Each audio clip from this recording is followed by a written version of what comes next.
Hey, what's up, guys? I'm doing another horror story reaction because you guys seem to like it. Anyway, let's get started. Spring break 2016. Three friends and I were a little too late to book a worthwhile spring break trip like in Cancun or Miami or something like that. So we did what we thought was the next best thing. We Airbnb'd a beach house in Georgia for a good price last minute. The landlord left the key hidden in a plant on the front stoop. As soon as I unlocked the door and we stepped into the home, we could all agree there was a funky smell in the house. It wasn't necessarily a bad smell. It was just weird. The house was big, though. It had a big first floor and huge Still, a house with any type of smell. That's not right. second floor with 4 bedrooms. We all had claim to our own room. We got there early in the day, so the sun was still out and strong. The 3 others, who I guess I'll introduce now, Todd, Nate, and Michael, were outside hanging on the beach. I went inside to look for a volleyball because the landlord said there were a bunch of sports equipment in one of the upstairs closets. There was only one closet upstairs, though, so I checked it, and inside of it were things like badminton rackets, baseball gloves, frisbees, and a volleyball, exactly where the woman had described. When I shut the closet door, however, I realized the door to my bedroom was open. I had 100% closed it not even 15 minutes before. Well, that would be a no wonder for me. I'd already be out of there. That's a fuck no. I went outside to ask my friends which of them went in my room. I didn't make a big deal about it, but I had to ask because I found that to be a little annoying. They all claimed they didn't go in my room, so I moved past it. I wasn't going to let it bother me too much. When the sun went down, we all got dressed to go to nearby clubs, which were supposed to be crowded due to spring break. I split off a bunch of times to get drinks from the bartender that I found cute, thinking somehow I'd have a chance with her. Of course, I was just acting like a drunk idiot. I guess I'd been mixing my drinks a little too much because at some point I started feeling really sick. The house was walking distance from the club I was in, so I decided I'd walk to the house and see the rest of them tomorrow. When I got back to the front door, I put the key in the mailbox as I told my friends I'd do if I left early. I made sure to lock the door behind me, and if any of my friends would come back, I'd assume they'd remember what I said. I went straight to the bathroom upstairs, where I sat by the toilet waiting to puke. My head was spinning, but I just couldn't sum up the Boy, you just got shit-faced so much. God damn, you must have drank. urge to finally puke. As I was sitting on the bathroom floor, I heard something outside, like something being dropped on the floor in one of the nearby bedrooms. I stood up and peeked outside.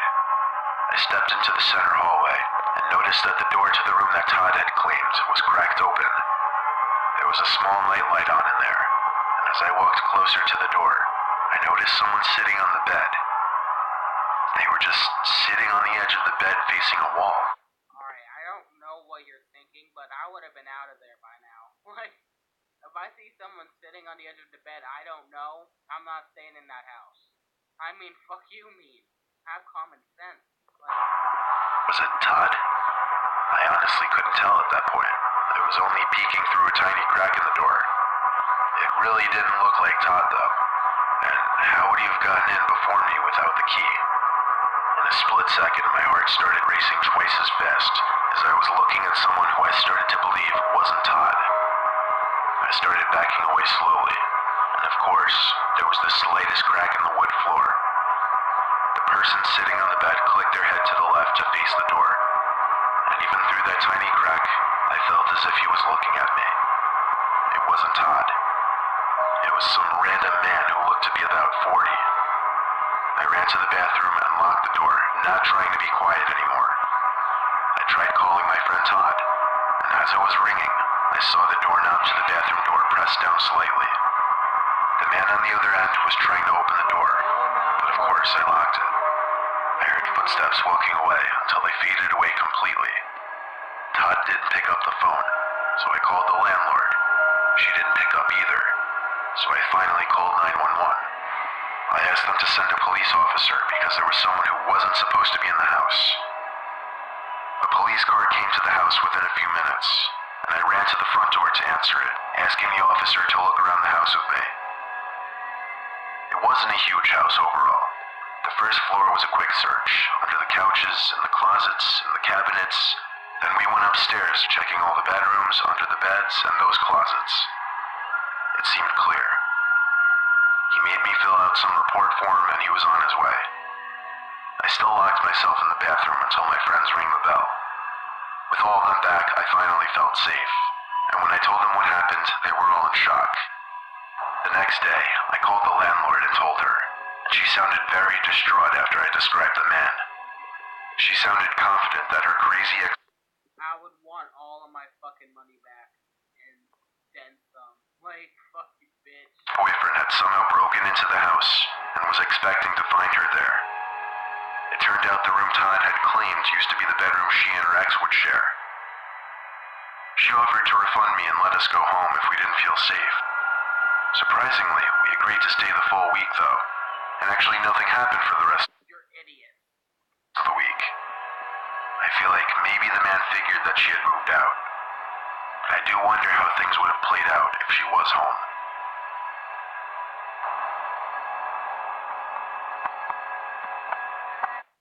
New revolutionary VoIP phones are taking the country by storm.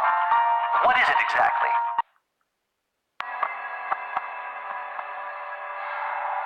My friends and I were on spring break in Miami. Late at night after hitting the clubs, we were walking back to the hotel. I guess we left super late because I don't remember seeing any people walking around anywhere besides the three of us. Then, a black car with tinted windows and blasting music came driving down the street. It slowed down when it came closer to us, and when we passed it, it stopped on the side of the road. I told my friends, don't look back, just keep walking. We came to an alleyway that we could cut across to get to our hotel, so we took it.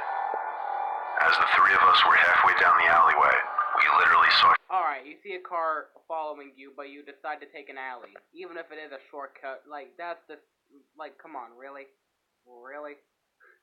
At least stay in populated areas where people will at least watch. Like, Jesus. Idiot. Shadows of people behind us on the ground, exposed by an overhead alleyway light. We turned, and there were three guys walking behind us. I whispered at my friends to pick up the pace. We all knew it without saying it, that those guys were most likely the ones in that black car. My two friends were wearing heels, so trying to run wouldn't exactly work. One of the guys called out to us to stop. That only made us go even faster. The next thing we knew, one of them was grabbing my shoulder and forcing me to stop. My friend Gina screamed so loud it could probably be heard for a mile. I screamed into panic too, as I hit the guy with my bag repeatedly. A couple other guys came in response to the commotion from the opposite end of the alleyway, and told the three guys to back off. Sorry about that, guys. The three seemed to realize the fight wasn't worth it and walked away. I'd never been so happy to be white-knighted in my life. The two guys who saved us tried escorting us back to our hotel, but we were close enough now, and we wanted nothing to do with guys we didn't know at that point. We made it safely back and went home the next morning. At least it made it back safe, but it doesn't help that you were an idiot. Like...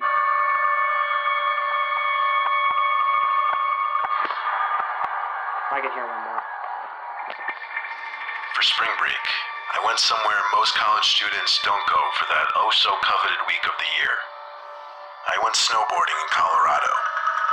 My friend... I've always wanted to go snowboarding. That's just a random, like, fact, but I would like to do it one day. Kevin has a house there, so I took a flight with him and we took an Uber to his house. It was a lot of uphill driving through the snowy mountains of Colorado that I honestly can't even name. Kevin's family is loaded, so they have houses in multiple states. We pulled up to a huge property. Snow was covering everything, so I couldn't see anything but his house, really. We didn't plan on snowboarding that day, as the sun was already going down, and we had 2 long days ahead of us anyway. Kevin had to unlock everything in the house. It had been a month since he had come last. Kevin made a couple frozen pizzas that were left in the freezer, and we ate those for dinner. The rest of the night, we just drank and played video games. The house had a beautiful main floor that sat with the ground level outside. Kevin didn't keep any of the blinds shut because he said the closest neighbor was about half a mile away. It was definitely a pretty private property. That's why when we both heard a thump at the window, it was that much more bone-chilling. Both our heads jolted to the window like an animal that just heard a predator approaching. We paused the game and walked over to the window that thump just... Why would you walk over to it? I would have been out of that. Like, my God, you are an idiot. Why walk to the window? Like, walk away from the window. You're doing the opposite. Came from. Of course, we couldn't see anything outside because it was pitch black and snowing outside. But we did, however, see a distinct handprint on the glass that came from the other side. Needless to say, we were both spooked. Kevin wanted to go out there with a couple batons that his dad kept under his bed upstairs. You don't go outside. Lock your windows and close your blinds and hope for the fucking best. I wouldn't go outside of no fucking batons. If it was a gun, I would consider it, but goddamn, a baton... I told him that's a stupid idea, but he seemed more angry than anything at this point that someone would trespass on his property and invade our privacy like that, so he convinced me to go with him. We threw back on our coats and boots, and into the snow we went. I followed him since he was holding the lantern. Yes, he had a lantern instead of a flashlight. We went to the side of his house. I found myself almost slipping and falling, walking the slight uphill several times. He turned on a light on the side of his house, which lit up the area by the window where we heard the thump. If our suspicion of being watched wasn't already confirmed, then it was when we saw the two-way footsteps in the snow leading to and from the window. We started to follow them.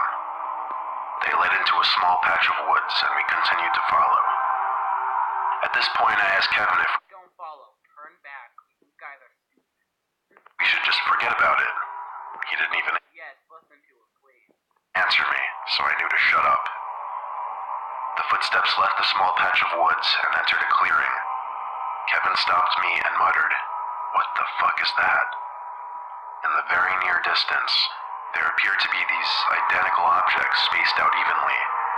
There were 4 of them. They stood tall like a person. Kevin took a few more steps forward, leaned his upper body in to take a closer look, I guess, then turned to me and said, "Let's get the fuck out of here." I hurried back with him, asking what he thinks those things were. He said, "I don't know, but they look like human silhouettes strung up on some kind of sticks." The words that came out of his mouth shook me. I never felt more relieved than when we got back to his house. This time he shut every blind in the house and double-checked all the doors. The next morning, first thing we did was walk back over to that clearing. We walked around it for about 10 minutes, searching. We didn't find any bodies or anything like that, but we did find 4 big wooden poles, almost identical in size. We had zero explanation for this whole scenario. It was bizarre, and it was downright disturbing. We had to debate whether to even go snowboarding that day, and we did. But I can't say I wasn't thinking about what we saw the night before the entire day. Alright guys, that's actually all the time I have for this video. If you want to check out the last story in this video, you can go over to Mr. Nightmare's channel. He's the one who narrated the story. Go check him out. He's a really good YouTuber. Go hit that subscribe button. And I guess, yeah, that'll be it for this video. See you guys later, and, peace.